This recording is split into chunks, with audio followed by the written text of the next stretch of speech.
Okay, so I am going to demonstrate the order of things and how we can get messed up with sin. Okay, so at the very top, this circle here, okay, represents God the Father, okay?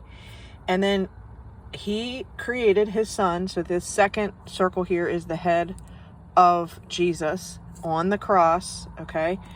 And Jesus is the Son of God, okay? He is the, quote, atonement for sin. The cross itself is the atonement for sin, okay? And that atonement for sin goes all the way back to the Garden of Eden, okay? So that all sin from the Garden of Eden gets wiped out through the cross, okay? Now, when we are going to have a proper relationship with God our Father, with Jesus his Son, at the cross, the atonement for sin, okay, then what happens is, God created man, okay? So man is supposed to be under Jesus and under the Father. So it's God the Father, then Jesus, then the man, okay? And so there is, here, I'm going to draw it in green. Sorry.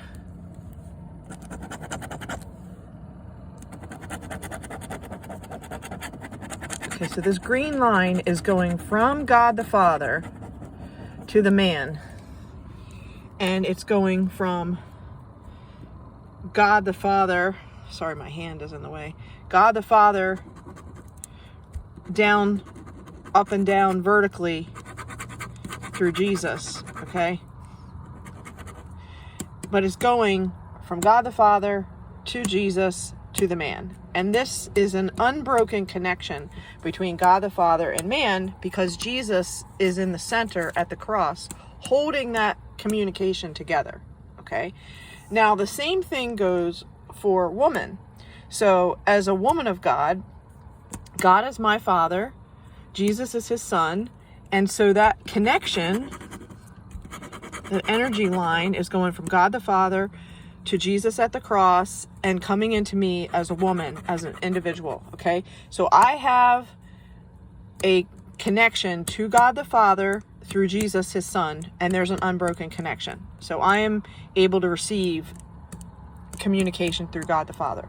And the man is able to receive communication from God the Father. Okay, now, in this case, when a man and a woman get together, and they, through their family, through their agreements, decide, hey, I want to be together with this man and this woman in holy matrimony under God, okay?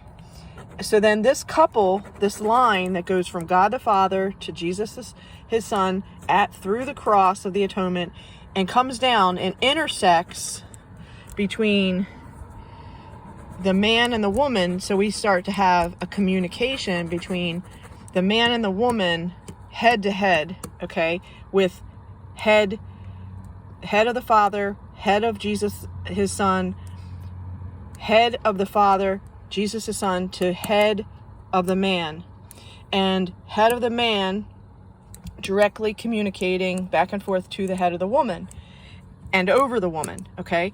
And God the Father, through Jesus the Son, over the woman, okay? So there's this direct connection of authority. God the Father, Jesus the Son, man. God the Father, Jesus the Son, woman. And then when man and woman come together, this intersection here, okay, is that the man and the woman, their minds, they're going to have a mind connection, okay? You're talking to somebody, you're communicating with them, you're seeing whether or not they are full of the Holy Spirit, whether they're full of the Word, whether their thoughts, words, and deeds match up to God's, Jesus's thoughts, words, and deeds, okay? And so you're creating this communication there. Then that communication from the head is going to drop down in an energy line from the head to the heart, and then from heart to heart. You see what's happening here? So it's God the Father, Jesus the Son, Jesus to the man to the woman, and this communication that's going mind to mind, heart to heart. Okay. Now, at this stage, this is where, the engagement is. Okay. Like the agreement, like you're going to stay under God's blessings and under God's laws. So the next part hasn't happened yet, or it shouldn't have happened, but this is where we end up sitting. Okay. So when the couple is married, so let's put this here, married. Okay. It's in the marriage and the commitment and the agreement of this one man to be joined with this one woman, and together they're joining their heads and their hearts under God the Father, under Jesus the Son, at the atonement of the cross, and that they're receiving their blessings this way. Okay. But this is where we make the error. Where we make the error is that many of us are not taught this principle. Okay. And so what we do is we go, well, we're going to have sex, okay? We're going to have sex before marriage. And we're going to get our heads involved, our heart involved, and we're going to get our sex involved. Heads involved, hearts involved, sex involved. And then, trying to hold this and draw at the same time. All right, so we're making a line from heart to heart that's in red, and I'm showing you in red. Let me just draw it really quickly. Okay, so drawing that line in red, that's where we're sinning.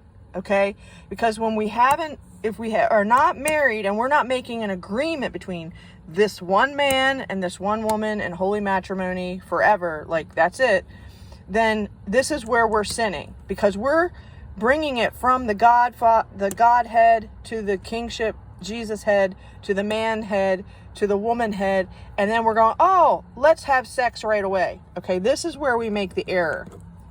The sin is in sex. Okay, so that's where we fail. However, if we were to have a holy agreement and we wait until we get married, and then we add the sex component, I'm showing this in green, that when we add the sex component after we're married and we have this agreement that we're going to be with this one man, this one woman together, okay, then God can bless us, okay, and then the connection through sex is green, okay, but if we have sex before marriage, I'm showing the red X here with sex before marriage, that's where we are under curses. Okay? That's where the curses come in. Okay? But when we do it in marriage, okay, that's where the blessings are coming. Okay? So,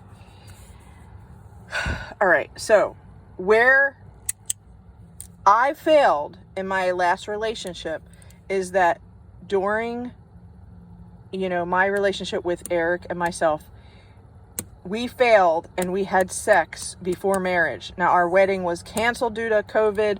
I could give all these reasons and excuses of why it didn't happen when it should have happened, and then we panicked and we sinned. But then everything fell apart in that sin. Okay?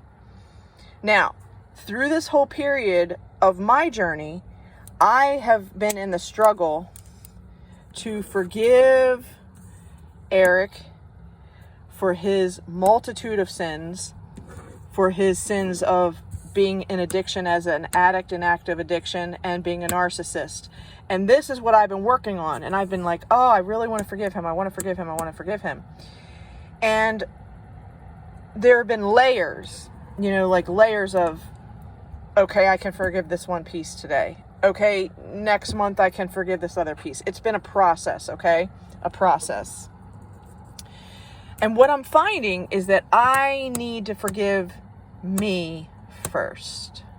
I need to forgive myself first for doing the sin of sex before marriage, which brought on the curses, okay?